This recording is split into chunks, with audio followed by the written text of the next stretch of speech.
வணக்கம், welcome back to my channel. இன்றைக்கி நாம் பொங்கலுக்கான ஸ்பெஷல் ரெசிபியாக குக்கரில் ரொம்ப அருமையான டேஸ்ட்டில் ஈஸியாக பொங்கல் செஞ்சுருக்கோம். இதனுடைய செய்முறை எப்படின்றத இப்போ நம்ம பார்க்கலாம். இப்போ நம்ம குக்கரில் செய்யக்கூடிய பொங்கலுக்கு எவ்வளோ அரிசி எடுத்துருக்குன்றதை பார்க்கலாம். அரிசி வந்து பச்சரிசி 1 கப் எடுத்துக்கணும், பாசிப்பருப்பு 1/4 கப் எடுத்துக்கணும். இப்போ இது ரெண்டையுமே நான் நல்லா வாஷ் பண்ணிவிட்டு ஒரு 10 நிமிஷம் ஊற வச்சு எடுத்து வச்சுருக்கேன். இப்போ இதை எப்படி செய்யலான்றதை பார்க்கலாம். இப்போ ஊற வச்சுருக்கிற அரிசியை குக்கரில் சேர்த்துடலாம். இப்போ இதுலேயே பாசிப்பருப்பையும் சேர்த்துடலாம். இப்போ நம்ம எந்த கப்பில் அரிசி எடுத்தோமோ அதே கப்பில் 1 கப் பால் சேர்த்துக்கலாம். காய்ச்சி ஆற வச்ச பால்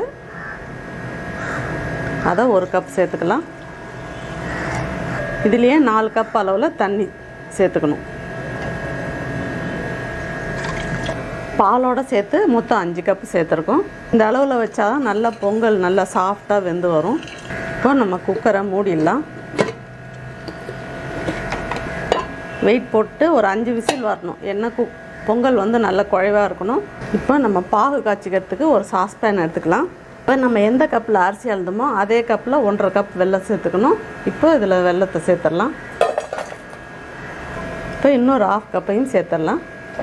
இதில் 1 கிளாஸ் அளவுக்கு தண்ணி சேர்த்துக்கலாம்.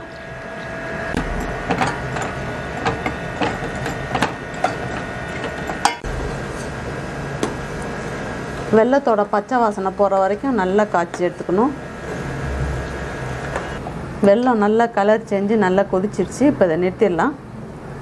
இப்போ 5 விசில் வச்சு எடுத்துட்டோம். ஓப்பன் பண்ணி பார்க்கலாம்.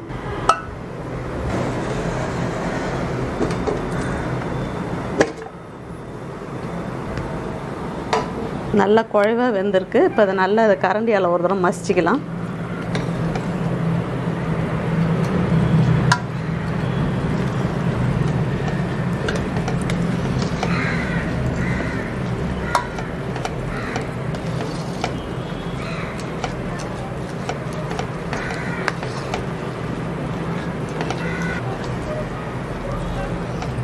இப்போ நம்ம காய்ச்சி வச்சுருக்கிற வெல்லத்தை ஃபில்ட்ரு பண்ணி இதில் சேர்த்துக்கலாம்.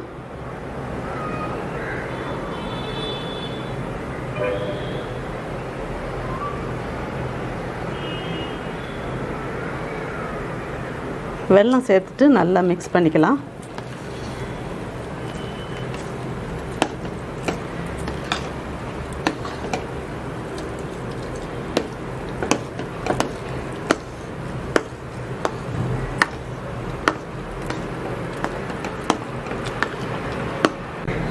வெல்லத்தை நல்லா ஈவனாக மிக்ஸ் பண்ணிட்டோம். இப்போ முந்திரி திராட்சை வறுத்து இதில் சேர்த்துடலாம். இப்போ இதில் 3 டீஸ்பூன் அளவுக்கு நெய் சேர்த்துக்கலாம். இப்போ நெய் நல்லா காஞ்சிடுச்சு. இதில் முந்திரி பருப்பு தேவையான அளவுக்கு சேர்த்துக்கலாம். லேசாக கோல்டன் ப்ரௌனுக்கு வறுத்தா போதும். இதுலேயே உலர் திராட்சை தேவையான அளவுக்கு சேர்த்துக்கலாம். சேர்த்துட்டு ரெண்டையும் நல்லா வறுத்துக்கலாம். அந்த உலர் திராட்சை வந்து நல்லா பொரிஞ்சு வரணும்.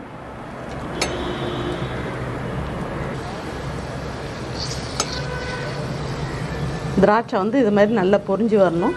வறுத்து வச்சுருக்கிற முந்திரி திராட்சையை இதில் சேர்த்துடலாம். தேவையான அளவுக்கு ஏலக்காய் தூள் சேர்த்துக்கலாம்.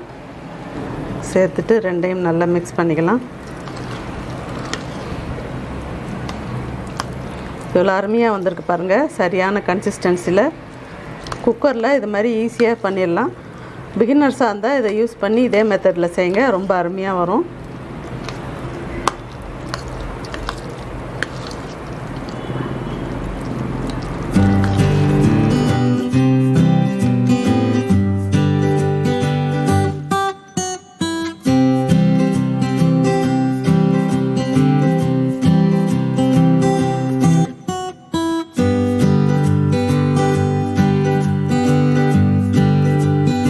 அனைவருக்கும் இனிய பொங்கல் திருநாள் நல்வாழ்த்துக்களை தெரிவிச்சுக்கிறேன். ரொம்ப அருமையான டேஸ்ட்டில் ஈஸியாக நம்ம குக்கரில் இந்த பொங்கல் செஞ்சுருக்கோம். நீங்கள் பிகினர்ஸாக இருந்தால் இதே மெத்தடில் நீங்கள் ட்ரை பண்ணுங்கள். ரொம்ப அருமையாக வரும். இந்த ரெசிபி உங்களுக்கு பிடிச்சிருக்குன்னு நினைக்கிறேன். பிடிச்சிருந்ததுன்னா லைக், ஷேர், கமெண்ட்ஸ் பண்ணுங்கள். ஃபஸ்ட் டைம் சேனலை பார்க்குறவங்களா இருந்தால் சேனலை மறக்காமல் சப்ஸ்கிரைப் பண்ணுங்கள். தேங்க்யூ.